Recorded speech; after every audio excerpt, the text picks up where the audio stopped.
योगी आदित्यनाथांचं एक ते क्लिप आलेली आहे. त्यांनी ते काय चाललं, विवेकानंद जी इस बंगाल के सुपुत्र थे जिन्होंने कहा था तुम मुझे खून दो मैं तुम्हें आजादी दूंगा.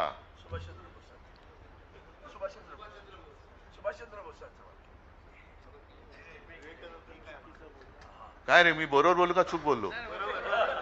मी बरोबर बोललेलो आहे, योगी आदित्यनाथ चुकीचं बोललेले आहेत.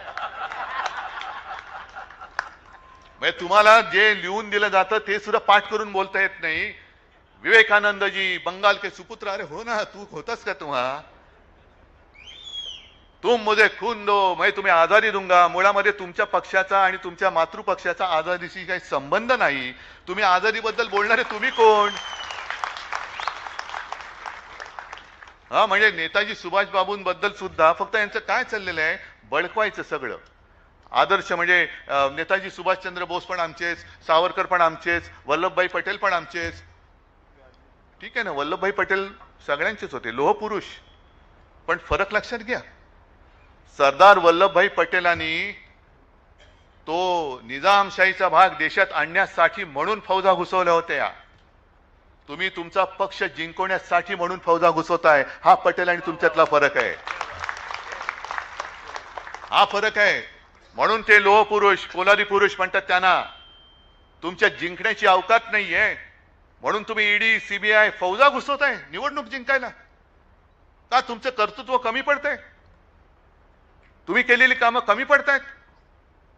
तिकडे नाक्या नाक्यावरती फौजा उतरल्यानंतर कशा तिकडे काय महिला आरक्षण, महिला कशा बाहेर पडतील, कशा निवडणुका होणार?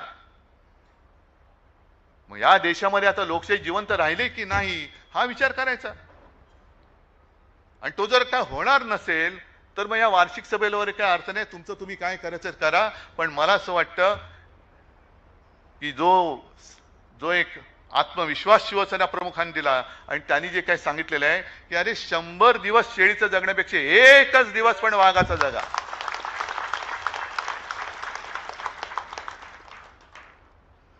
या सगळ्या सत्तेची तुमची जी आहेत ना, ED, income tax, CBI, police बाजूला ठेवा आणि मैदानात उतरा शिवसेनेची सामना करायला. मग बघूया शिवसैनिक आहेत आणि तुम्ही आहात.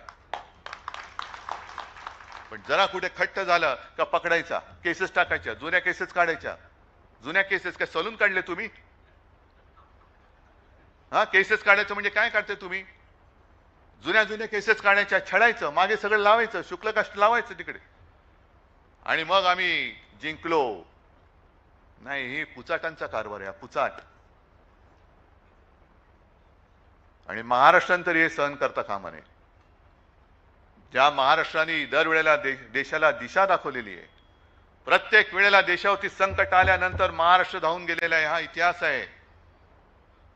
त्याच्यामुळे महाराष्ट्रावरती जर का अन्याय होत असेल तर मी म्हणेन जसा बंगालमध्ये बंगाली उभा राहिलेला आहे, तामिळनाडूमध्ये तमिळी उभा राहिलेला आहे, तसा मराठी माणसाला महाराष्ट्रीयन म्हणून तुम्हाला उभं राहावंच लागेल. या बाहेरून आलेत, आमच्यात राहतायत, आमचं काही त्यांच्याशी वैर नाहीये. पण तोडा फोडा आणि राज्य करा ही जी काही नीती जातीपातीमध्ये समाजामध्ये भांडणं लावायची, कशासाठी? आणि महिला आरक्षणाबद्दल तुम्हाला जर काही एवढी कणाव असेल तर हे लोकसभेत कोणतरी, मला वाटतं त्या महिला खासदार बोललेत, आणखीन कोणी बोललेत की ज्या संसदेमध्ये हे बिल आणण्याचा यांनी प्रयत्न केला होता त्या संसदेच्या उद्घाटनाच्या वेळेला आमच्या महिला राष्ट्रपतीने का नव्हतं बोलवलेलं? राम मंदिरच्या त्या सोहळ्याला आमच्या महिला राष्ट्रपतीने का बोलवलं नव्हतं? त्यांच्या हस्ते का पूजा झाली नाही? का त्या आदिवासी आहेत म्हणून? मग हे तुमचं महिलांबद्दलचं प्रेम, हे महिलांबद्दलची आदर?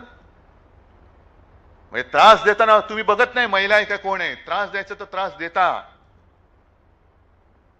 पण मतं पाहिजेत म्हणून सगळं महिलांच्या आडून तुमचं राजकारणात सगळं महिलांना कुठे लाडकी बहीण, कुठे काय ह्याच्याच आडून तुमचं राजकारण चाललेलं आहे. पण हे वास्तव आहे ते विस्तवासारखं आहे आणि त्याच्यावरनं जो चालू शकतो तोच कारभार करू शकतो. तुमच्यात चालण्याची हिंमत नाहीये या राज्यकर्त्यांमध्ये. पायाला चटके बसतात त्याच वेळेला, म्हणजे पायाला जेव्हा ठेस लागते तेव्हा आई ग म्हणजे मेंदूपर्यंत संवेदना पोचली पाहिजे. ती संवेदना आता यांची मेले की काय अशी परिस्थिती निर्माण झालेली आहे आणि त्या परिस्थितीत आपल्याला काम